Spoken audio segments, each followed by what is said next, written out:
Well, welcome back. This video today is going to be about how to debone your meat from your deer. As you saw in the previous video, we skinned the deer, we quartered the deer, and now we are going to take all the meat off and section it. We'll show you how we do it. There's plenty of ways to do this, but this is the easiest way we found for us. And rule number one, don't be afraid. Just get in there, start doing it. There's no right or wrong way to cut this up. It's just, we're going to show you the way that we like to do it, and it makes it easiest for our family when it comes to mealtime.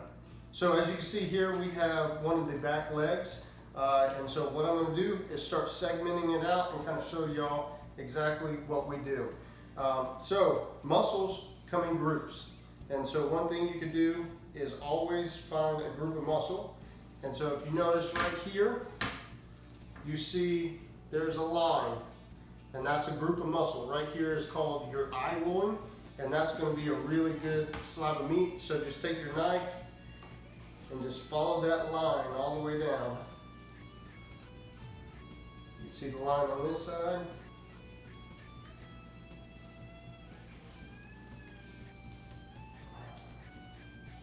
And should feel the bone in there with your knife.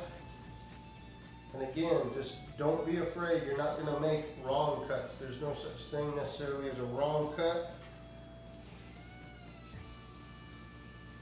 Some butchers may disagree with me, but the way I learned is just getting in there and doing it.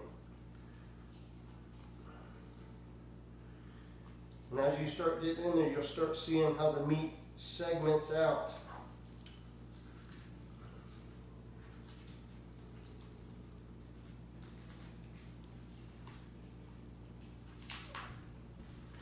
Again, just like when you're skinning the deer, there's fascia, and that's your muscle separation. So if you can find where your muscle separates, that kind of gives you a good idea of the cut of meat.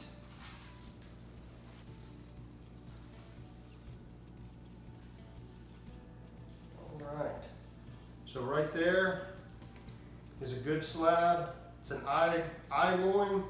You can use that just like that, marinate it, throw it on the grill, whatever you'd like.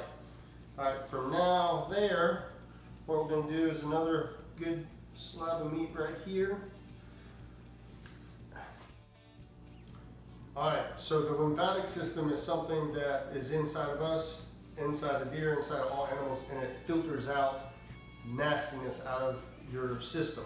And so one thing you want to do is make sure you get that out of your deer, and it is located in the back hams. And so right here, if you could see, it is connected in right here. That is a lymphatic sac. So you want to make sure to cut all that out and make sure not to use that with your meat. If you're grinding your meat, it's real easy to grind it up in there. And with a steak type thing. But that's one thing you want to get out, because you don't want to feed that to your family. Anything this deer's ate or any parasite it's got, it gets filtered through that system, so we want to make sure to get that out. So we'll get this rolling out of here.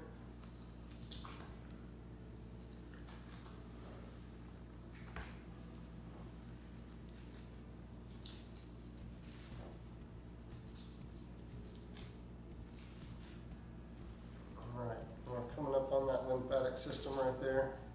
So it is connected on the bottom side here. Kind of looks like a ball of fat, but it has that little sac in there. So you just want to trim it and pull it out. And then I always keep a little spare ball on the side, and that's for throwaway scraps that we're not going to use. So there's another good steak type meat there. So next thing you're going to do is right here on the front end is a good chunk roast. And so if you cut right through here and you get all the way down to the bone on this side here. So there's your bone. And then along the hip here, you're going to come all the way around and cut that right there.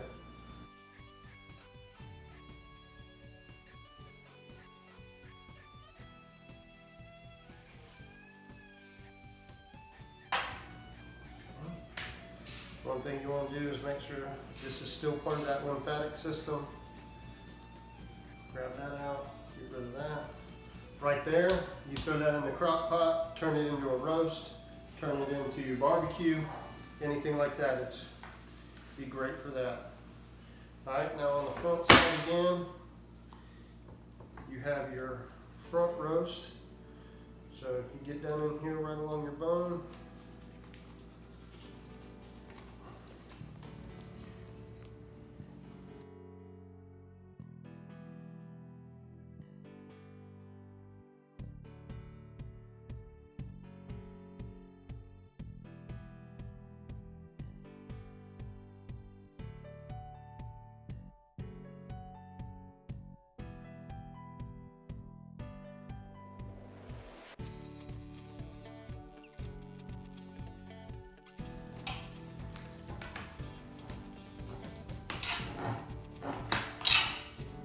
and there you go. That is a massive roast right there that you could throw in the crock pot and do just about anything with. Now, as you can see, there's a line of fat right here. Just depends on what you want to do. A lot of that fat will add gamey taste to your meat. If you like that, you can keep it in. If you don't like it, don't be afraid to just trim it right off, just like this. Put it in your strap bucket, and there you go. Now, from here, basically everything else that's on the back hip is good for ground venison. So you could just take these little strips, put them on the side. You can grind any and all of it if you'd like. But I'm a big steak fan, and so those things are good. We love pot roast. We love stew, anything like that. So we try and keep as much of the roast whole as possible.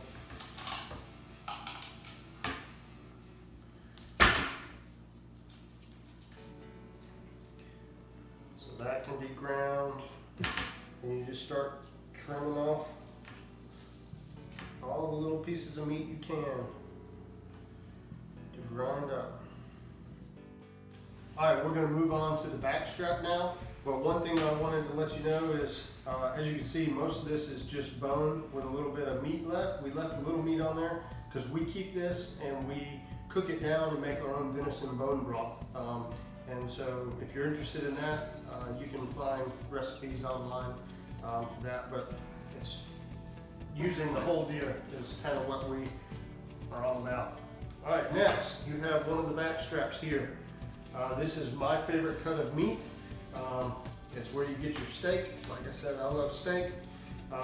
So one thing I do is I'll segment this out into about 4 different individual steak sizes. But one thing you want to do to prep your meat, if you notice there's this silver line on top, that's called silver skin. That's really tough, that's on like tendons, and so I want to get that completely off and just get to the raw meat. So one thing I do is I take a fillet knife and you just come right underneath it, just like this. And you can fillet it all off.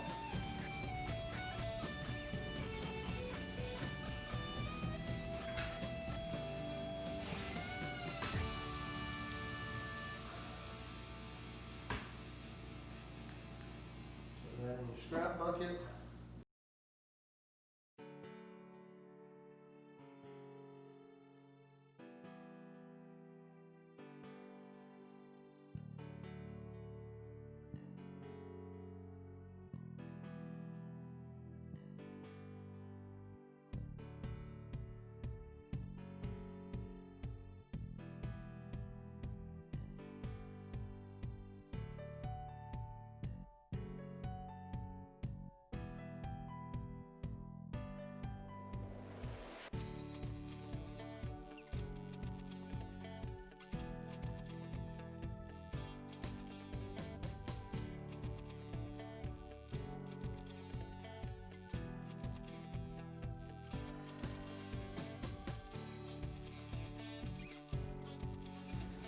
This silver skin is real chewy, guys, so if you want to have a good piece of meat, try and get it all off.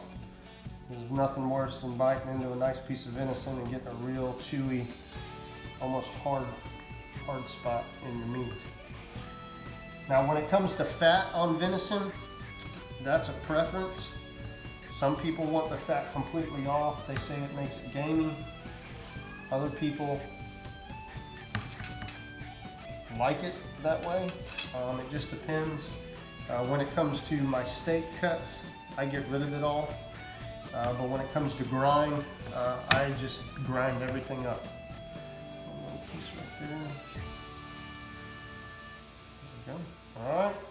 Now that you got a nice piece of red meat, you know, I just will section it out into what I think is personal size portions.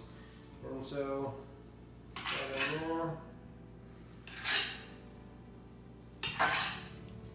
Now, your thing tapers down, so even though you got good sized chunks there, this is probably about the same size, but it doesn't hurt to take one little cut there. So I got enough steak for 4 people for 1 serving. And that's one of your back straps, you'll do that to the other. So out of a deer, you should get at least 8 to 10 steaks, depending on the size of your deer. We'll move on to the next. All right, so now we're going to talk about the neck roast and the sweet meat here. Again, this was the piece of meat that a lot of people miss. It lays up underneath the pelvic bone, and all it acts as support, so it is super tender.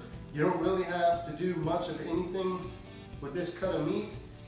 You can just throw it right on the grill if you want, but anything you see on here, like little fat or tendons, you know, you could trim off, but other than that, it's pretty much well to go. It is actually so tender, you can see it almost falls apart right off the deer. So it's a really good slice. So now we're gonna move into the neck roast, okay? There's a lot of different things you can do with the neck roast. You can keep it kind of whole and just put it in the crock pot for roast, barbecue, whatever you want. You can grind the whole thing, whatever you want to do. We normally grind ours because we get enough roast. But what you want to do is there's a lot of different muscle groups inside the neck, and so you want to part them out and try and get as much out of there as possible. You also have to cut out the neck bone and the esophagus while you're doing it. So what I like to do is flip it up where it's the jugular side of the neck and just open it up. And right there, you can already see the windpipe in there. You want to cut that out. You don't want to keep that in your meat at all.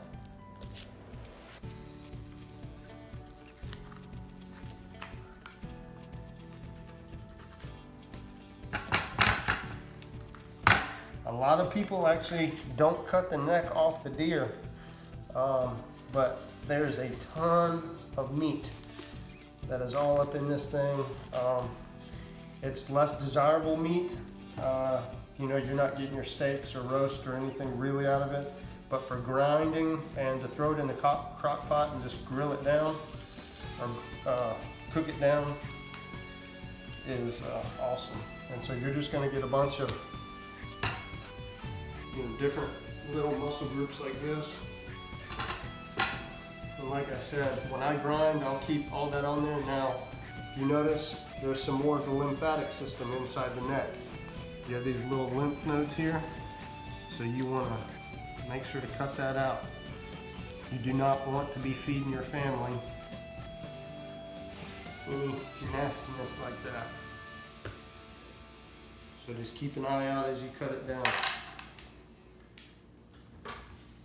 And if you just keep going, part it down the middle, you know, like I said, you'll just start wrapping around the neck bone.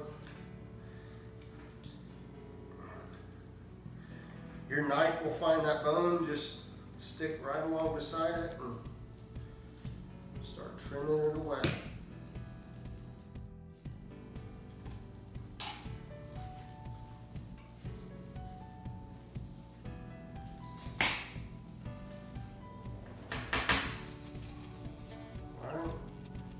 Big muscle group, you know, just check, make sure any big fat things that you may not like, you get out. And you can be as picky or not as picky as you want.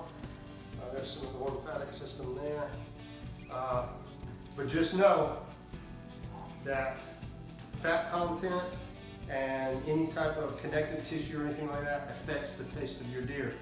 So if you never had deer before, you just got to kind of try it out. I meet a lot of people that say, man, I don't like deer meat. Well, if you don't like deer meat, it means you haven't had it cooked right. Deer is a very lean meat, and so one of the biggest mistakes people make when cooking meat is they overcook it. It does not take long at all for you to cook a piece of deer meat like a steak or anything. My recommendation is low and slow. The lower the heat, you just want to get the internal temperature to 145. The minute it gets there, take it off.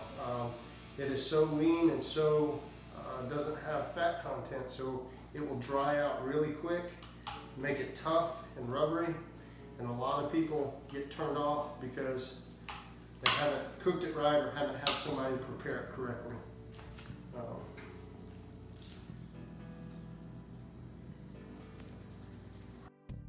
Alright, so I've got the neck completely cut down. As you can see, this is all bone around, and that's solid. And so as you can see, you get a good chunk of deer meat for good grinding right there off of the neck. So don't ever not take the neck off the deer. So as you can see, we've done one back ham, one back strap. We talked about the sweet meat and the neck. We're going to finish the rest out.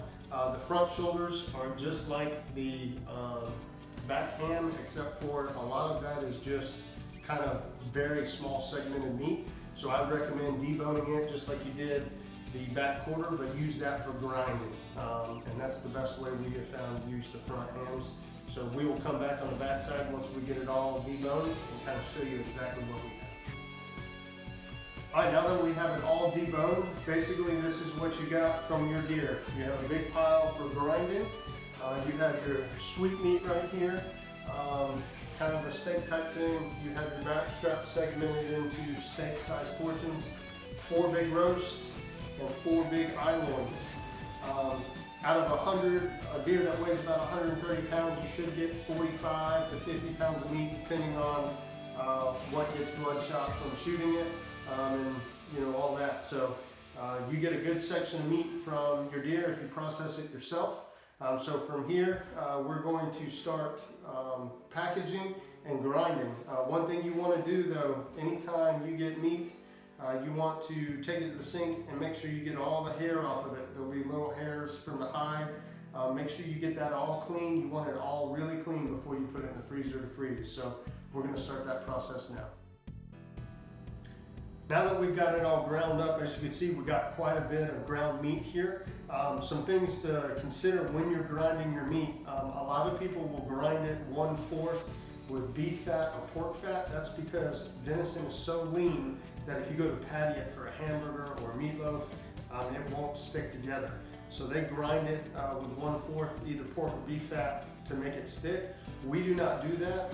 We just grind it as is and use it for spaghetti and stuff like that. If we want to make burgers or need it to patty, we just add an egg on the end while we're cooking it, and the egg will help hold it together. You can add seasoning to this. You can make sausage. We bought a grinder attachment for a KitchenAid, $30 off of Amazon. There's a lot of different grinders out there. But if you're interested in buying something off of Amazon, you should look up Nimrod Outdoors on Amazon Smile, and some of your purchase goes to help fund our ministry. So that's my shameless plug for Amazon Smile and helping us out. But as you can see, we got a lot of ground venison. We package this into 1 to 2 pound packages so that when we go to make a meal for the family, we're not pulling out a big bag and wasting a lot of it, having to de-thaw it. It's in basically serving sizes, and it makes it real easy for us to go to the deep freezer, pull it out, prepare a meal, and go from there. So we got to finish cleaning off the rest of our meat here, and then we will package it into our food saver here. One thing you want to know about packaging your meat to freeze is you want to try and make it as air-proof as possible. That's why we have a vacuum sealer. It completely sucks all the air out. The less air you have, the less freezer burn you get, and the longer your meat lasts in the freezer. Alright, so we hope that you all enjoyed the video as far as processing the deer, from skinning to quartering to getting it deboned and getting it all packaged. As you can see, we have all of our steaks and our roast here, and I think we added up, we got roughly 24 pounds of ground venison that we have vacuum sealed in these packages. And then one thing's missing because tonight we're going to have ourselves a nice little venison pot roast and enjoy that. So we hope y'all enjoyed it. If y'all have any questions or comments, please let us know. And then also comment if there's any other videos in the deer hunting genre that y'all would like to see, and we would be happy to do that.